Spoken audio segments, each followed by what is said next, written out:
Hello everyone, welcome back to our channel guys. இன்னைக்கு நம்ம வீடியோக்குள்ள போறதுக்கு முன்னாடி நம்ம சேனலை சப்ஸ்கிரைப் பண்ணாதவங்க சப்ஸ்கிரைப் பண்ணிக்கோங்க. கூடவே இந்த பெல் ஐகானை கிளிக் பண்ணிக்கோங்க. வாங்க இன்னைக்கு வீடியோக்குள்ள போலாம்.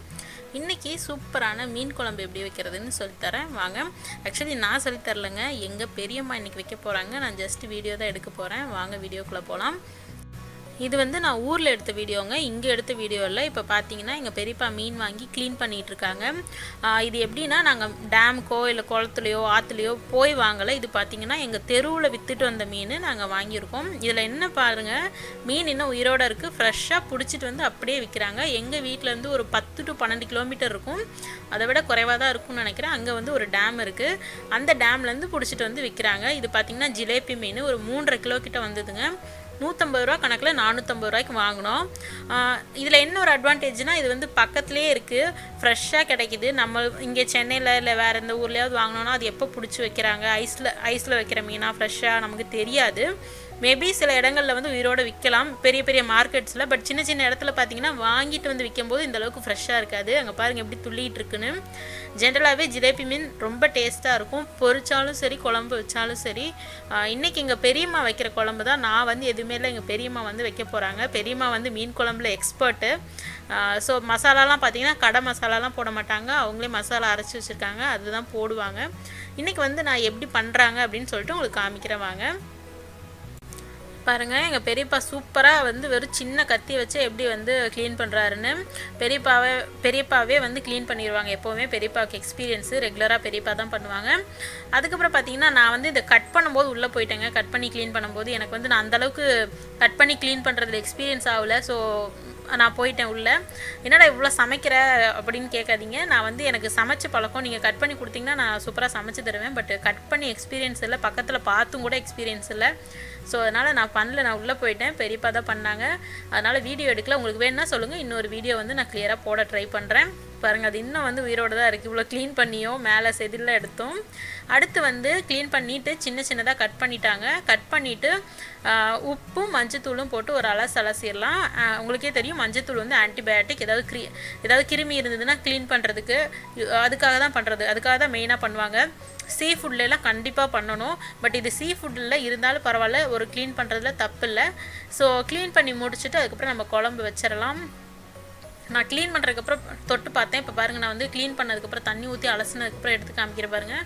அப்படியே கையிலேருந்து வலிக்கி விழுவுது. அந்தளவுக்கு நீட்டாக வந்து அந்த செதிலெலாம் க்ளீன் பண்ணிட்டாங்க. நான் கடையில் வாங்கி தான் சமைப்பேன்னு சொன்னேன் இல்லையா. எங்கள் ஹஸ்பண்ட்க்கும் வந்து மீன் வந்து அந்தளவுக்கு க்ளீன் பண்ணி அவருக்கு எக்ஸ்பீரியன்ஸ் இல்லை. அவருக்கு வந்து ஆடு கோழி அந்த மாதிரி தான் பண்ணியிருக்காங்க. ஸோ வந்துட்டு எங்கள் 2 பேருக்குமே இது புதுசு. எங்கள் பெரியப்பா ஆனால் செம்மையாக க்ளீன் பண்ணார். அங்கே பாருங்கள் சின்ன சின்ன பீசஸாக இல்லை, கரெக்டாக அந்த ஷேப்பாக வெட்டியிருந்தாங்க. எங்கள் பெரியப்பாவும் எங்கள் அம்மாச்சியும் பண்ணாங்க. அவ்வளோதான். கழுவி எடுத்ததுக்கப்புறம் நான் தொட்டு காமிக்கிறேன் பாருங்கள் எவ்வளோ அப்படியே சூப்பராக இருந்ததுன்னு. வலிக்கிட்டு விழுவுது, லிட்ரலி வலிக்கி விழுந்தது என் கையிலேருந்து. பாருங்கள் நல்லா வலிக்கி விழுகிற ஸ்டேஜ் வரைக்கும் நல்லா க்ளீன் பண்ணிட்டாங்க சூப்பராக. நாங்கள் இதை பண்ணிகிட்டு இருந்தப்பவே வந்து உள்ள பெரியம்மா வந்து தேவையான பொருளாக எடுத்து வச்சுட்டாங்க. சின்ன வெங்காயம், தேங்காய், தக்காளி, அதுக்கப்புறம் வந்து கடலெண்ணெய், பூண்டு, இவ்வளோ தான். ரொம்ப கம்மியான பொருள் தான் தேவை மீன் குழம்பு வைக்கிறதுக்கு. அது எல்லாமே எடுத்து வச்சுட்டாங்க. எக்ஸ்ட்ராவாக மசாலா எடுக்கணும், அது அப்போ எடுத்துக்கலாம். இப்போ பார்த்தீங்கன்னா கடலெண்ணெய் விடுறாங்க. நாங்கள் வந்து ஒரு 8-9 பேர் வந்து சாப்பிட்ற அளவுக்கு சமைச்சோங்க. அதனால் வந்து நாங்கள் கொஞ்சம் எல்லாமே அதிகமாக பண்ணியிருக்கோம். நீங்கள் வந்து குவான்டிட்டி கம்மி பண்ணிக்கோங்க. எண்ணெய் போட்டுட்டு பூண்டு அதுக்கப்புறம் சின்ன வெங்காயம் போட்டு நல்லா வணக்கி விடுங்க. சின்ன வெங்காயம் வந்து எந்த அளவுக்கு வதங்குதோ அந்த அளவுக்கு நல்லா இருக்கும்னு சொல்லுவாங்க. நம்ம செய்கிற ஐட்டம் சாப்பாடாக இருக்கட்டும் இல்லை குழம்பாக இருக்கட்டும் எதுவாக இருந்தாலும் நல்லா வணங்கினதுக்கப்புறமா தக்காளி போட்டு நல்லா வணக்கி விடுங்க. வணக்கினதுக்கப்புறமா இது வந்து பார்த்திங்கன்னா நான் ரொம்ப வணங்க விட்டுட்டேன். ஏன் அப்படின்னா நான் வீடியோ எடுக்க வரேன்னு சொல்லிட்டே இருந்தேன். பட் நான் வரக்கு லேட் ஆகிடுச்சு. ஆரியன் வந்து கொஞ்சம் வம்பிழுத்துட்டு இருந்தார், அதனால் வர முடியலை. பாருங்கள் நல்லா வணங்கிருச்சு. அவர் சேட்டை பண்ணலைன்னா இன்னும் கொஞ்சம் வணங்காமல் விட்டுருக்கலாம். இது வந்து தக்காளி பஜ்ஜி ரேஞ்சுக்கு வந்துருச்சுன்னு சொல்லி பெரியம்மா என்னை திட்டினாங்க. இப்போ பார்த்தீங்க அப்படின்னா மசாலா வந்து ஆல்ரெடி அவங்க அரைச்சி வச்சுருக்க மசாலா, அதை யூஸ் பண்ணிக்க போகிறோம். இப்போ வந்து மிக்ஸி ஜாரில் தேங்காய், அதுக்கப்புறம் நம்ம வந்து வணக்கி வச்சுருந்தோம் இல்லையா, அந்த பொருள்லாம் வந்து ஆறணும். தக்காளி வெங்காயம்லாம் ஆறுனதுக்கப்புறம் மிக்ஸி ஜாரில் போட்டுங்க. ஒன்று வந்து டேஸ்ட் இருக்காது அரைச்சோன்னா சூடாக, இன்னொன்று வந்து மிக்ஸி ஜாருக்கு ஏதாவது ஆயிரும். அதனால் இப்போ பாருங்கள் நல்லா அரைச்சி எடுத்தாச்சு. இது வந்து தனியாக ஒரு பாத்திரத்தில் போட்டு வச்சுக்கலாம்.